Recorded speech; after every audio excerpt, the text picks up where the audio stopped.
Et salut à toutes et à tous, et aujourd'hui on se retrouve pour une nouvelle vidéo cette fois un peu courte parce qu'on va s'occuper d'une petite console. Aujourd'hui ce qu'on va faire c'est simplement une petite restauration, mais en fait tout simplement un petit nettoyage d'une DS qui a vu passer l'âge.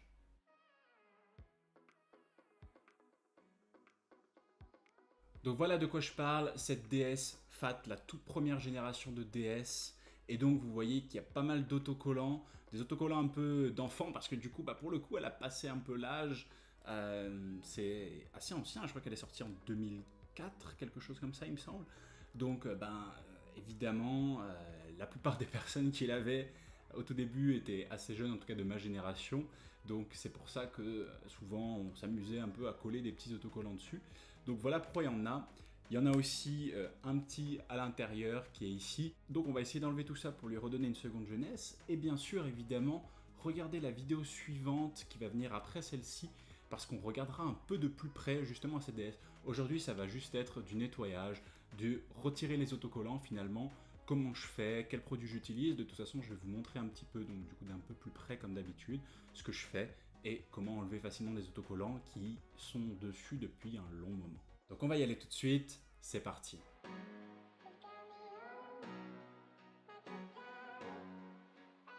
Donc pour retirer tout ça, on va utiliser surtout de l'alcool isopropylique qui est très efficace.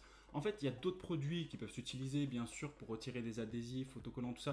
Vous pouvez utiliser un sèche-cheveux, par exemple, ou vous pouvez utiliser, il y a d'autres produits qui permettent de retirer les stickers.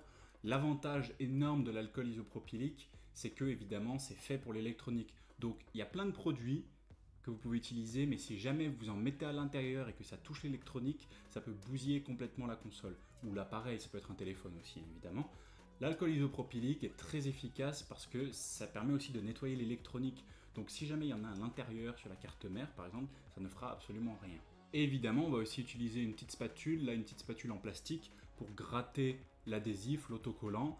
Et puis aussi, on va utiliser du papier pour ensuite un peu nettoyer, n'importe quel papier. Et évidemment, moi là j'ai avec moi un chiffon pour lunettes, mais c'est un chiffon très doux, qui n'agresse pas, qui n'attaque pas, donc évidemment on peut l'utiliser pour nettoyer plein de surfaces et en particulier les écrans. Alors on va d'abord du coup mettre un peu d'alcool isopropylique, on va en mettre un peu partout en fait, comme ceci, et puis évidemment on va laisser un petit peu agir pour que l'alcool attaque l'adhésif et ensuite pouvoir les retirer. Alors évidemment on ne veut pas les garder ces adhésifs, donc on peut les gratter et les déchirer.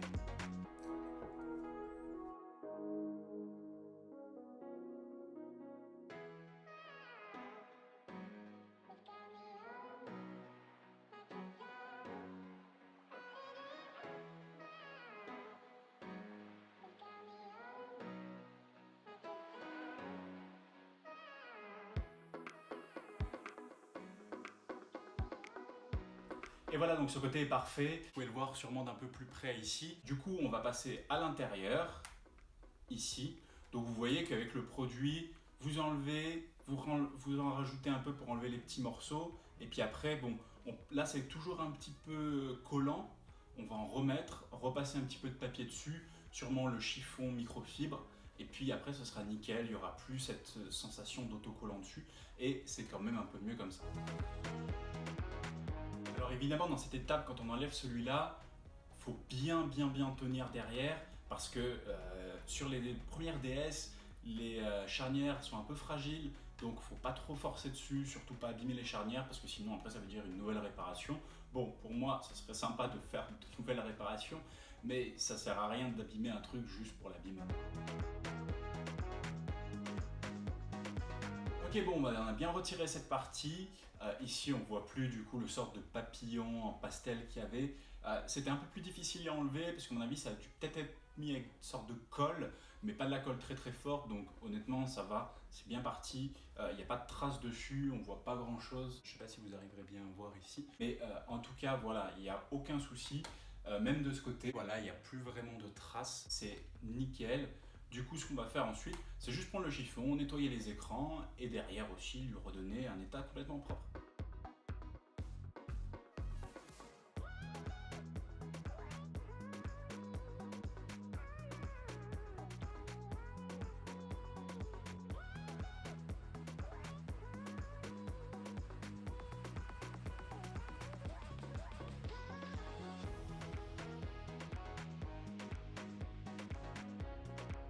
terminer, donc on a maintenant une DS Lite, pas flambant neuve, mais en bien meilleur état, que ce soit au niveau des deux côtés, au niveau des coques, et puis surtout au niveau de l'écran.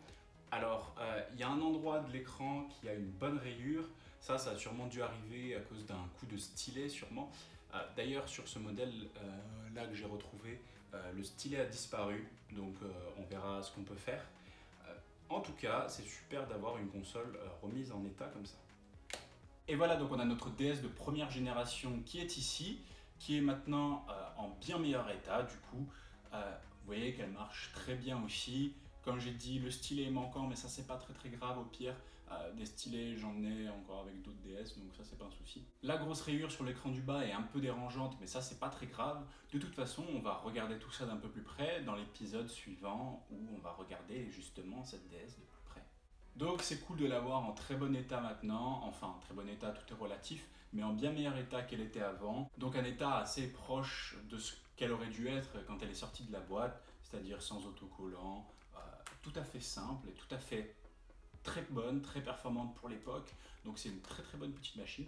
Et du coup, on va se retrouver dans la prochaine vidéo où on va en discuter. Alors j'espère que cette vidéo vous aura plu. Si c'est le cas, n'hésitez pas à laisser un commentaire, dire ce que vous en avez pensé. N'hésitez pas non plus à laisser un like, ça fait toujours plaisir et c'est bon pour le référencement. Comme ça, la chaîne monte petit à petit et ça c'est cool. Partagez aussi, c'est super important, ça me permet de me faire découvrir à plein d'autres gens. Et puis surtout, abonnez-vous parce que c'est comme ça que mes vidéos continuent d'avoir des vues et qu'elles monteront petit à petit. Et ça serait super intéressant. J'espère que vous avez appris des choses et que vous avez aussi retenu des choses. On se voit bientôt. Ciao!